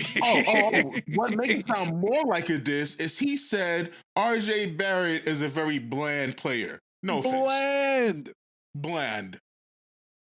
So when has bland ever been not offensive? Yes. Bland, yo, they call people's food bland. Like that's the context you use bland. You don't use bland in any. I've never heard anything positively being associated with bland. You tell me my white tee is bland. I'm getting like, new white tee. That's crazy. Bland. Bland. Bland. Bland is crazy. Wow. It is a crazy Shane thing Bello. to say. It is a crazy thing to say and then say that it's not really no offense. I was like, bro, that's mad offense. Mad offense. Bland. Yo, that's crazy. But yeah, we gave them the right to make decisions on those two players. Love y'all, honestly and truly. RJ obviously is getting ready to start his extension, but to make a decision on Emmanuel quickly at $30 million a year, when I'm telling you, it's probably going to be Orlando that gives it to him, right? Because that's what they're missing is a point guard. Right. But for I'm looking at this trade. I think that I hope he goes to San Antonio. Let me just throw that out there. Somewhere. I hope he goes there. I want him to be in the West. I don't want to have to deal with IQ on a personal level that often. Not 4 times a year. Not 4 times a year. I don't even think my emotions could deal with that. Exactly. We've got to see them soon. I don't want that. Next week, actually. No, I'm lying. In 3 days. Yeah, they're in our predictions. Yeah. Oh man. But yes, like for them, like they obviously want to build around Scotty Barnes. They have to make decisions on Emmanuel quickly. And they could probably just keep him for another year. And let him hit restricted free agency and match that. What else do they have? They had to decide to build around Scotty Barnes. And I told y'all, Scotty Barnes is not I can't tell you about Scotty. I keep telling you about Scotty Barnes and him not being him. I would not be building around Scotty Barnes. I'm sorry. I wouldn't Me personally. I would have sold that for parts. Yes. Most of that team. Yeah. And even that's just on their side, right? And I would have built around Pascal. Yeah. Honestly. I don't give a fuck what they're doing over there. But the reality is over here, it looks like addition by subtraction, and it gives a way more clearer depiction on the actual needs. Like, I feel like I've sat with this. Obviously, pain, lost my guys. But I've sat with this. And what I've seen in these 8 games, like I said, I needed 8 to 10 games to really give a proper depiction of how I feel about this trade. And what I'm seeing in 8 to 10, like 8 at the 8th game, the 9th game being played tonight, like addition by subtraction, because it makes it more clear. Like, I'm looking at this like, all right, cool. Yeah, we need a back. Like, when we had Emmanuel Quickly and RJ, like, they were filling in roles, in my opinion. Right. Kind of didn't really need to be, like, weren't really priority roles, more so of like a luxury in a way. Like Quentin Grimes being your number 1 defender makes sense because he's a good defender until you see like OG lock people up and you're like, okay, he's way bigger. He's way stronger. Like Quentin Grimes is locking up guards. OG is locking up guards and forwards. Like it just looks different. It looks different. So to the point where it's like, all right, we can't give up. Like even earlier in our podcast, like I was like, you can't just move Quentin Grimes to the bench because where the hell is the defense going to come from when someone like Kyrie Irving is going for 44? And granted, Kyrie Irving still went for 44, but like that's going to happen. that you would hope that would happen less often than more. But like it makes him more expendable in a sense. And I love Quentin Grimes, but it makes him more expendable because it's like, all right, bro, we got somebody that could really go lock up everybody and we could play him 38 minutes a game. Like, Right. so unless Quentin Grimes, you also gonna lock up and hit your threes, like at a clip, like every time you're open, then you're absolutely expendable. It's the same thing with like love Josh Hart. That's my guy. Same way. They said that my man Josh Hart did his contract a certain way that he wasn't getting traded this year. Right. He put his shit the day after the trade deadline. Yes. Genius. I'm not even mad at it. I'm not even mad at it. But that even changes still, up. That changes things up a lot. Yeah, but you get what I'm saying? Like Josh Hart, who is also a good defender, but also cannot hit threes on a consistent basis. You're like, all right, Josh, for the 30 minutes you was playing, that I gotta now give 5 of those to OG at the 4, or 5 of those to OG at the 2, because at the very least he's gonna hit a 3 in the corner if he's open more often than not, or he's gonna take it. Like Josh Hart's prime Achilles heel is that he hesitates on his threes. Just pull it. Just pull it. Or pass the ball immediately. Like Shumpert was like that. That was my biggest hung up about Shumpert. Yeah, that was big Shumpert. Hearing you describe it just now, I just had a flashback. Pull that, bro, immediately. Oh, you know what happened to Shumpert? That was crazy. You know what happened to Shumpert? He went super nut his first start. I remember that game like it was yesterday. He was pulling everything. Everything. They was like, yo, bro, you gotta chill. You gotta chill. I was fine with that. I wanted D'Antoni to craft that man more for a point guard position. D'Antoni saw that man take 15 shots as a in his first start, and they was like, yo, you gotta chill out. In his first half. In the first half, too, I was like, oh my God. He's like, JR. Yeah. But back to the OG, like, I think that OG opens up. That's my main point. I now see, like, because he could take up like 2 to 3 players of what I see, it's like, all right, now we need a stretch 5 for sure. You get what I'm saying? Like, I feel confident, like, now I definitely need a stretch 5. Like, because I know for a fact, if I got Hartenstein down there, or I got Randle playing the 5, like, or I got Randle playing the 4, or I got like Jaren Jackson Jr. If we're playing the 4, like, I got somebody out there that I can pull. Like, I can pull, and now the paint is open for Jalen Brunson. Like, Jalen Brunson became a good 3-point shooter because everybody in the paint does not shoot threes. Right. So it's like, all right, I'm going to lay people, but I'm also going to shoot threes. But that opens up the paint for Jalen Brunson. Nobody can stay in my opinion, I have not seen many a point guard stay in front of Jalen Brunson where he hit them with the one move, with the little... Jalen Brunson is nasty with it. So that opens up more offense for a lot of people. So yeah, I'm loving this trade so far. I'm not gonna lie. I was apprehensive in the beginning. I was apprehensive, but we 6-2. Shock. We 6-2, and we could easily be 8-0. Easily. And isn't that nice? It's beautiful. Because we easily could have been 8-0. We know we have to make another move. Yes. We know what the assets are. Yes. I mean, so it's going to happen. And if it's an improvement, like this was an improvement, then we should be looking at these predictions and be like, yo, we're going to win the month of April. We're going to win April. Yeah. That's where we're heading. Yeah. No, I get it. Yes, indeed. So shout out my man, Certified OG, my guy. Keep it up, bro. I'm not giving you about OG. Just let it fly more. I would like that. I would like you to be more confident offensively. I just want him to shoot. I want him to shoot when he touches the ball. Honestly, truly. I think if you talking about the numbers is coming out, they talking about he wanted $40 million. I'm like, I don't know about no $40 million, bro. You like, I don't believe those numbers. I don't believe those numbers. Because Leon Rose is not an idiot. Leon Rose, his son, I think he's taking the his big discount. Agent. They know the numbers. They know what he's going to take. Right. They know what he's going to take. And I think they would have traded for him if they didn't know what he was going to take.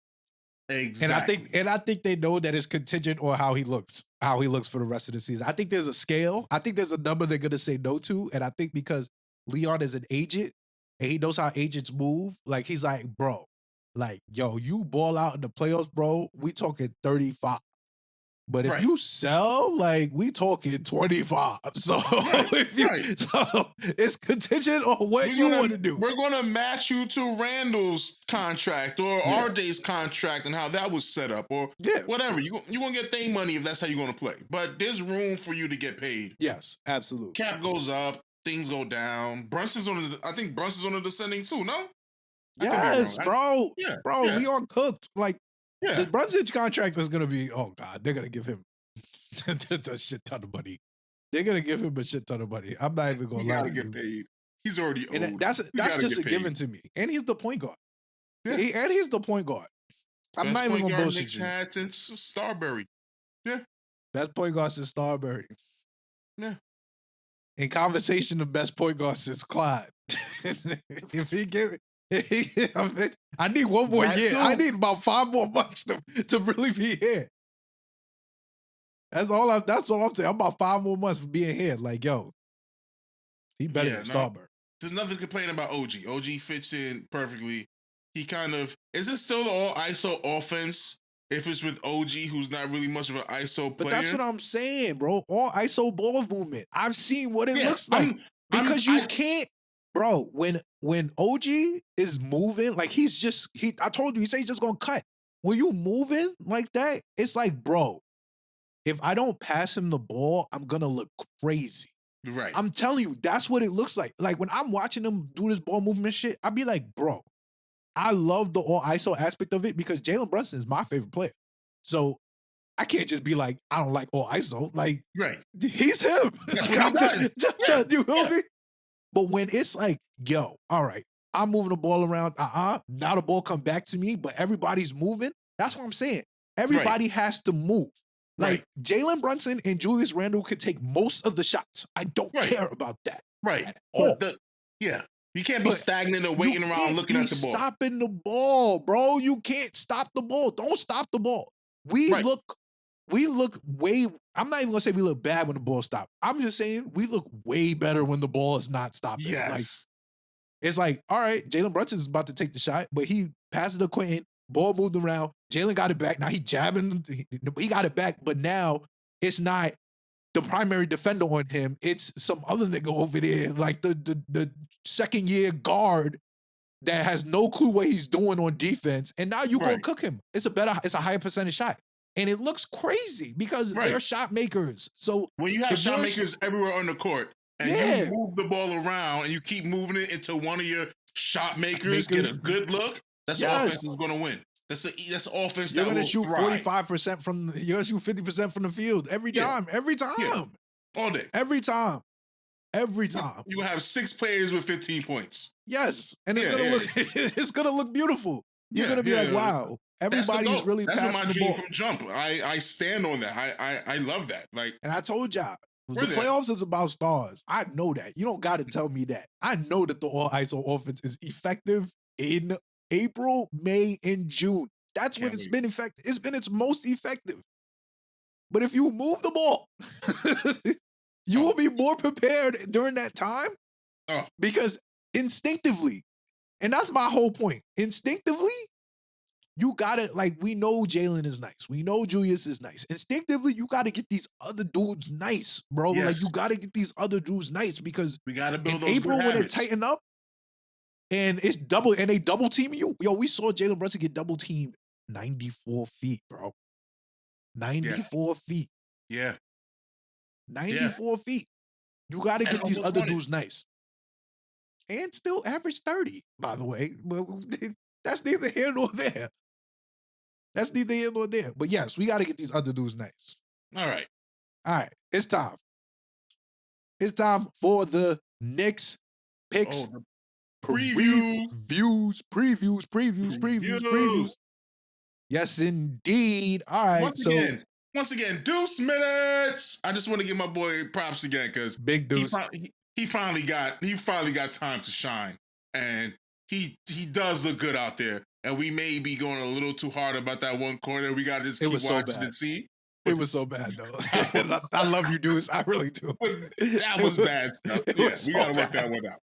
Maybe It's all right. he does something if you tonight. give me eight better quarters, I'm gonna forget about it. I promise you. Right.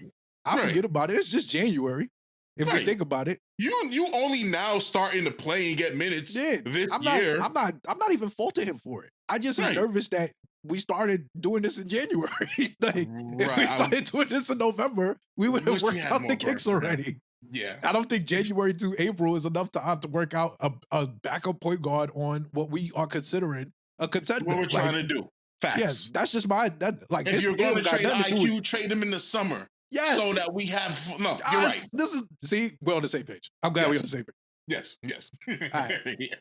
Like I said, welcome to the previews. All right. So Knicks are currently playing the Houston Rockets. I think we up like 4 points, but it doesn't matter. I'm picking us to win regardless. I'm also taking us to win. Shout out to the Houston Rockets. Yes. They've been playing good basketball. I did not think they would be playing good basketball at all. Because Dylan Brooks is what now? Yo. All right, so I'm gonna be real with y'all. Yo. So Dylan Brooks is kind of endearing to me. I'm a fan. I'm kind of like a fan. I kind of like it. So I am an asshole by nature. So when I see like funny shit that assholes do, like I find that shit to be funny to me. Like, like think about it. Like you start from like nobody likes him in the league. No one likes him in the league. Nobody likes him. Donovan Mitchell told us it's like he got like 3 friends. Nobody like him at all. At all, right? Oh.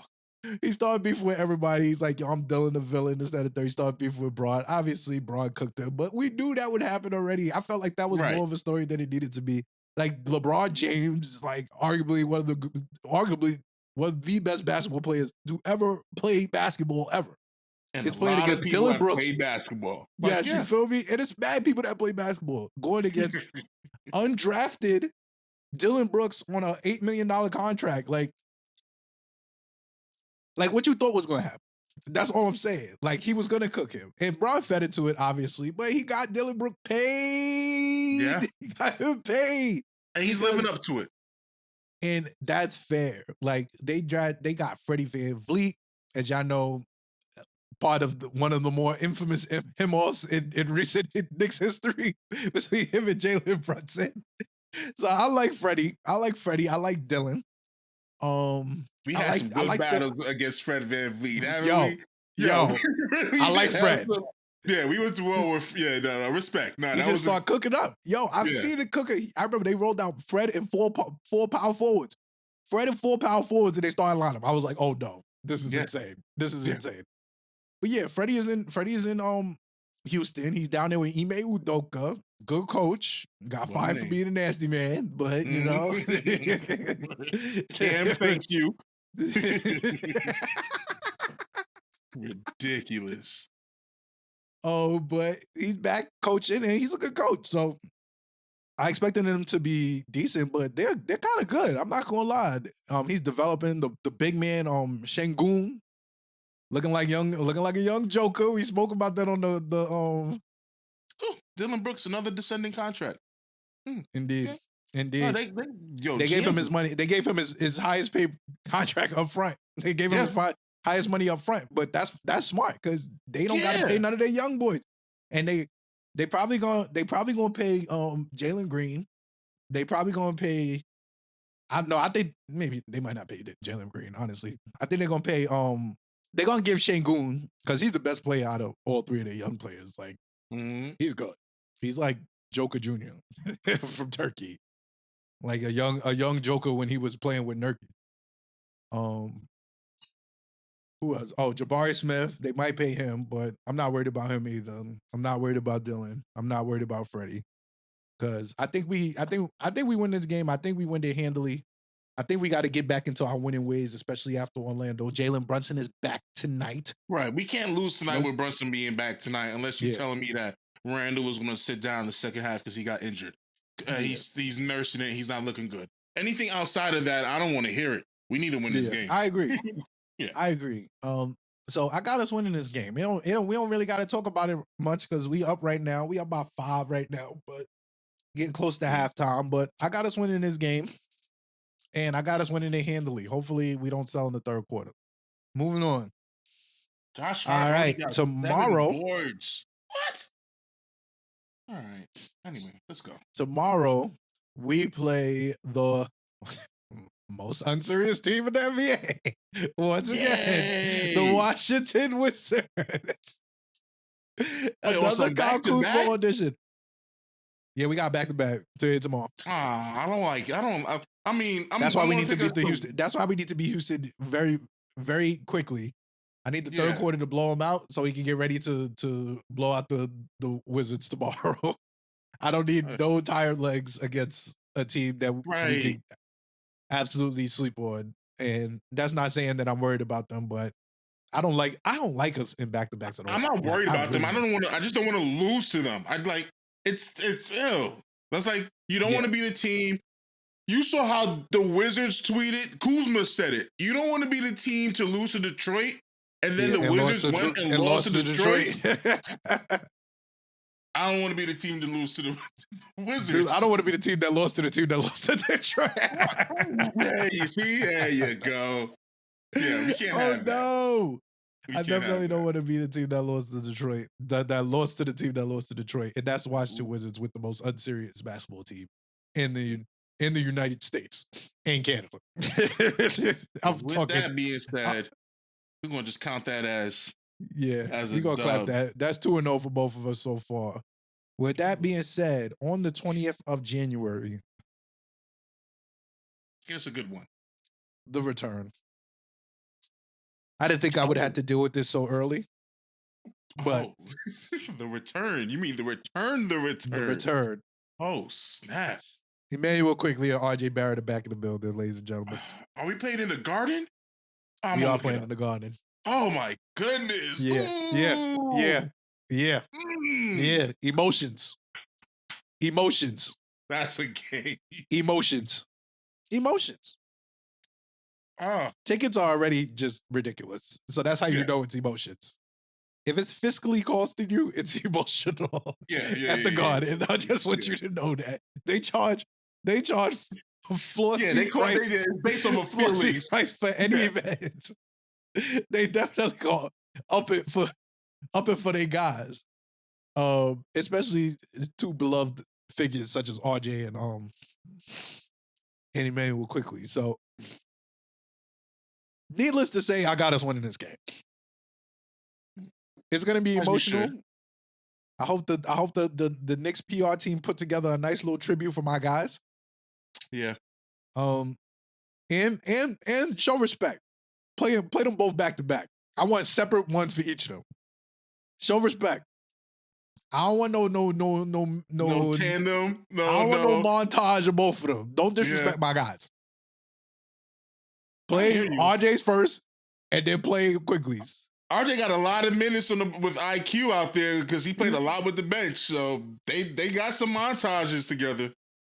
Yo, I want separate highlights. I want the RJ game winner against the Celtics to play. You want IQ balling on the Celtics to play? Yes, I want IQ. You could actually run out all Knicks Celtics highlights if you want. Yeah. Call it a day. Remember when we was balling on the Celtics? Yeah, play those. Yeah. Because prior to this year, we absolutely used to cook them all the time. But apparently this year we decided we don't want to cook them. That KP moves. We're one move away from ending all of that. So yes. The Celtics be doing this. They be great in the season, and then they fold in the playoffs. And we just got to make one move to counter that. Yep. And they're going to just do Celtics things. Which, by the way, a really loud organization to have one ring over the last 30 years. Just that's for my Celtics fans. 50 years friends ago, out there. 50 Crazy years ago, of y'all. too. So, 15 years ago. 15 years ago. They should at least have 3, but whatever. Fuck the Celtics. They too loud for all of that. I don't want to hear what they did in the 80s. If I can't talk about the 2 chips the Knicks got in the 70s, when can I stop talking about Larry Bird? Huh? Yeah, when let can it we go. stop talking Larry Bird? Let it go. Let it go. All right, so we got those as emotional wins. I want that game to be like the Mavericks game, except we win.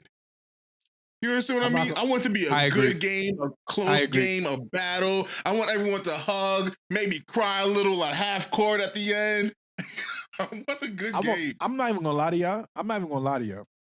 I'm taking the over on RJ, Julius, Emmanuel Quickly, and Jalen Brunson. I'm calling it. Him off tag team. Him off tag team 2 versus 2. I'm calling it right now. I'm letting you know. That would be crazy. Nut. I'm being real. That's what I feel in my soul. I don't think that. I hear you. I don't think that Scotty Barnes is gonna be as much of a nut to recognize like, yo, my guys need to go off right now.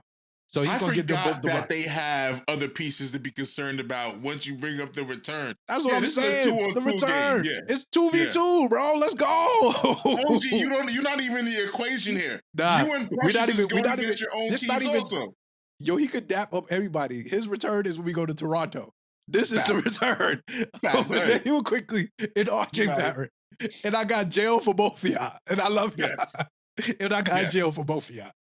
Oh, OG's gonna have I'm picking the under for RJ. OG gonna have a game defensively. Yep. I'm hoping so. Oh, OG on Scotty Barnes, bro. I'm telling you. Quentin on Scotty Barnes. Listen, yeah, I need that because you know that they don't fuck with each other. Yeah. Quentin on Scotty Barnes. There you go. He told my man he wasn't him. You not him either. I'll never forget that. Let's keep it personal. Yeah. Yeah, I would love. I wish I would. I'm not gonna lie. When we traded them, I looked for those tickets. It was OD. I got some family out there in Toronto. It was worth taking the trip. I might take the trip, but when I saw them tickets in the Garden, I was like, "Whoa, yeah, no, whoa, that's steep. That's steep." Garden be making you look at the calendar like, "Yo, bro, what Bill is doing?" Don't get me started. Y'all already know how we feel about them Cavs tickets. The Memphis tickets. I seen Memphis tickets for $4. $4 on Saturday. The Knicks were in town. When the Lakers are in town, they still $4. I'm gonna start going to DC games. I'm gonna start going to Wizards games out there for good matchups. You want to see Braun? If you want to go see Braun, my man's went to the Knicks. The last Knicks Wizard games. He went down to DC. 3 hours. He said, "Yeah, them tickets was like $30." Yeah. I made a day out of it. Brooklyn Nets games, I was damn near courtside for free. Someone handed me the ticket. Yeah, Nets is good for that too. Yes, it did. I love it. All right, yeah. I got us at 3. We got us at 3-0 so far. Speaking of the New Jersey Nets, as we transition into the next game, Knicks play in New Jersey, but also play obviously in Flatbush. Against the Nets. Reeks of Jersey. It just reeks of Jersey. And I'm from Flatbush, so it makes it even worse. It displays all them Flatbush people. They went and displaced all them Cobble Hill and Flatbush people to fucking put that big ass doofy building in the middle of Flatbush next to the freaking Stop and Shop, which used to be a Pathmark, by the way. That's how you know that's real gentrification. They went and put fucking Stop and Shop instead of Pathmark. Yeah. It's crazy. But yeah, we go down to what is essentially a home game. Just 6 extra stops on the train. Ride my bike over. To play New Jersey. And as I told y'all, I just will never admit to losing to New Jersey on wax. So I got us winning this game, and I got us winning it handily. Hopefully, Mikal Bridges plays a better game than he played last game, because if y'all remember correctly, we put that brother in Alcatraz. I ain't never seen a brother get locked up like that. That was such a Knicks target. You know, when Knicks targets, they actually auditioned pretty well. They've been auditioning pretty well this year. OG, before he came, he scored 29. Yes, he did. He scored 29. And Drummond, they did their thing. I'm just saying, Knicks targets, they score well. Mikal, why they all auditioning so hard for New York this year, bro? Yo, what is it? Place to be. Something's in the air, bro. Listen, when you get a point guard, that should change your whole life. I'm not even gonna lie to you. They step different off the I bus. ain't never felt as confident as I felt since we got Jalen Brunson. Talk about The last it. time I felt this confident, legitimately, guess who was the point guard? His name was Jason Kidd. And he was here as like 37. I was like, I feel confident. We can win this. We can win this. We got somebody that makes sense at the point guard position. Should have played Chris Copeland earlier, but okay. We should have. That was my guy from Colorado. Yeah, we should have played Copeland earlier. Yo, being a Knicks fan is absolute insane. Like you gotta be out there to be one of us, bro. But respect, I like it. That's a fact. So we have each other. We're both 4-0 this week. Oh yeah, I got us reeking off the stench of 6-2. Yeah, it turned that to 10-2. 10-2 sounds way better, in my opinion. Better than that. 6-2. 6-2. We should be 8-0. That's the only real pain I felt this week. Is the fact that we should be 8-0. Yeah, I'm telling you, after that Trailblazers game, it was going up. I'm not even gonna lie to you. It was going up. Yeah. If we beat Dallas. Oh man. That was God telling me I need to be more humble. That's all I'm gonna say. That's all I'm gonna say. Winner. He was like, chill out, not yet. Save it for March. Save it for April. And I was like, bet. All right. So 4-0 week. I'm sorry, that jerk just now. Y'all just called me check my bank account. Random auto draft. Shout out to auto draft, auto pay. Everybody doing auto pay. Shout out to y'all being real adults. Yeah, that was real just now. Let's go. All right. You already know it's time for Knicks for Clicks.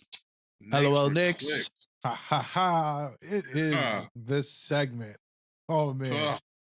Where these Knicks fans and Knicks anti-fans talk about say just the darndest things, bro. I got one with fans. And boy, do they say them. Come on, tell us what you got. Mine's is simple. I'm not even sure if I said this before or not, but let me just get it out the way because it popped into my head a little while ago and I'm like, oh yeah, no, I want to speak on this. Just like I was speaking about Dejounte Murray before. Listen, Evan Fournier, I don't want to hear from anybody say that we should hold on to our assets and don't make a move for anything and wait until the summer. Yeah. When you say things like that, you let everybody know you don't know how anything works. You understand? Like, you can't ask me to respect such a thing. Why would you hold on to all these protected picks that's either losing value or let's say we do draft 2-3 first rounders, where are they playing? It's just, it's not a thing. They're worth more obscure than they are drafting the players and then trying to bundle them and trade them. No, you have to give the other team the option to pick who they want. You can't pick for them 3 players and say, here's the 3 rookies we have. These 3. Now give me your star. It doesn't work that way. And Evan Fournier, who has a team option, so you're telling me, because imagine the headlines on this. This is why I had to bring this up. Imagine the headline saying, New York Knicks pick up Evan Fournier's team option. Imagine we pick that up so that we can trade it. Because if you want to wait until after the season, then you have to pick up his team option so that's an asset that you can move. Now, once again, imagine a headline saying the New York Knicks, who played Evan Fournier maybe 3 times this year, and it never looked good, picked up his $19 million team option. You're out of your mind. So that means we wasted the picks. We're paying Evan, and now we're going to try to make a move with them. For what? It's lazy, and I expect better from you. It's lazy and I expect better. I think you could be better than that. I believe all of you can be better than that. And that's why we're here. All right. So please, no more of that. Because it's stupid. Yeah. I think I agree with you. I think that Knicks fans have to understand that it's a business. And yes, you value your players more than you value other teams' players, or that you think your players hold more value than other teams view them. you know, what you think is fine, what you think is fire. Like there's a reason why there's discourse on whether to pay Emmanuel quickly $30 million, because there's some people that think it's a good idea, and there's some people that think it's a bad idea. Like so you're always gonna have that, and I think that that level of discourse is healthy. Like you have to have that conversation because that's what gets people paid. At the end of the day, you got to sit here and go, well, I have this as to why he should get paid. Well, I have this as to why he shouldn't get paid. But you Right. shouldn't be like, yo, he's worth $30 million, and that's that. Like, there's no finality in business at all, Right. at Hey, all. hey, yo, And and Fanspo, everybody, FANSPO.com. All right. Before you tell me to trade McBride and 2 picks for yeah, Murray, I want you to go and put your trade offer in there and see if it can be done or not. Because there's a video going around of teenagers that can't read an analog clock. Okay. And I'm like, yo, we gotta be better than this, people.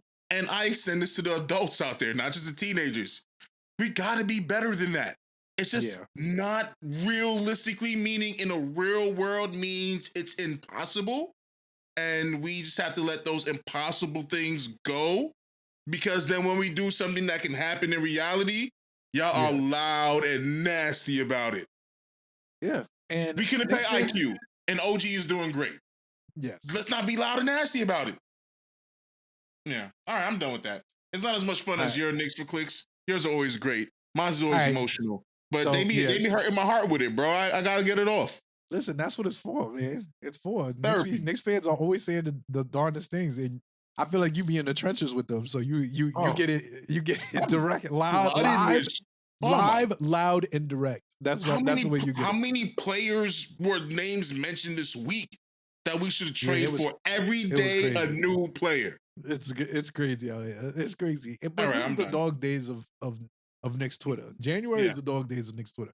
You got to take everything with a grain of salt until we get to I until know. post trade deadline. Knicks Twitter is a little bit more bearable I because care too much. I know. I know. everybody's more focused on a singular goal of getting to the playoffs. Now it's like Oh, everybody is getting their agendas off. They got to get out the players they like. They got to it's crazy. yeah, All yeah. right, so um my Knicks for clicks. God, Oh yeah.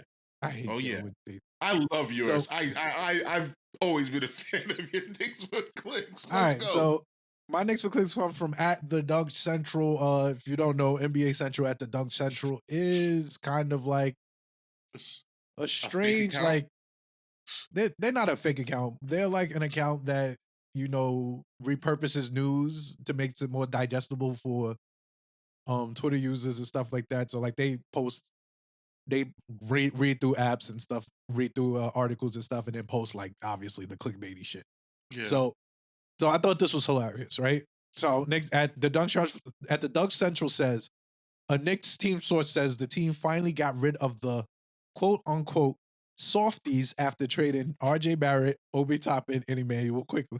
So much be happening. I forgot that one. Quote, Yes. one team source pointed out that in moving Obi Toppin in the summer, then Barrett and quickly recently, we got rid of the softies. The Knicks roster now consists of nearly completely of hard-nosed defenders.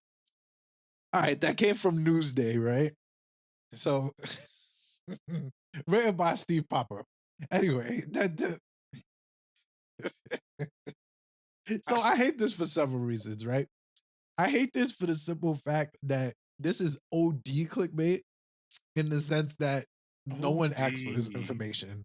No one asked for this OD. information at all. Like, It's and catty. it's some hater shit. Like, Right. What is this? I've never even heard such verbiage used before. Softies. See a softie? Like the donuts from Entenmann. Like the ice cream truck? Like, come on. Yo, and this is why I cannot stand, bro. I cannot stand dealing with Knicks Twitter, like, and dealing with NBA Twitter in itself. Like, everybody is trying to get off an agenda.